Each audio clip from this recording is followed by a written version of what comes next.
దీపావళి పండుగను పురస్కరించుకుని బల్కంపేట ఎల్లమ్మ తల్లిని దర్శించుకుని అమ్మవారిని ప్రత్యేక పూజలు చేశారు పవన్ కిరా కోట నీలిమ। ఈ సందర్భంగా వారు మాట్లాడుతూ రాష్ట్ర ప్రజలకు తెలంగాణ ప్రజలు అందరూ సుఖశాంతులతో ఉండాలని అమ్మవారిని కోరుకున్నానని దీపావళి శుభాకాంక్షలు తెలిపారు। పవన్ కిరా మాట్లాడుతూ అమ్మవారి కృప అందరిపై ఉండాలని దీపావళి వెలుగులు అందరినీ ఉండాలని కోరుకున్నారు।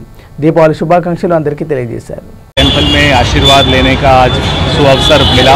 दीपावली की सुबह पूरा दिन पूरा साल सबके लिए मंगलमय हो, आप सबके लिए, तेलंगाना वासियों के लिए, हैदराबाद वासियों के लिए और पूरे देश के नागरिकों के लिए दीपावली आशीर्वचनम తీసుకోవడం జరిగింది। దివాళీ శుభాకాంక్షలు అందరికీ, తెలంగాణ ప్రజలందరికీ, సనత్ నగర్ ప్రజలందరికీ, అలాగే యావత్ దేశంలో సుఖ శాంతులతో ప్రజలు భద్రంగా ఉండాలని, బంగారు భవిష్యత్తు ఉండాలని అందరికీ అమ్మవారితో ప్రార్థించడం జరిగింది।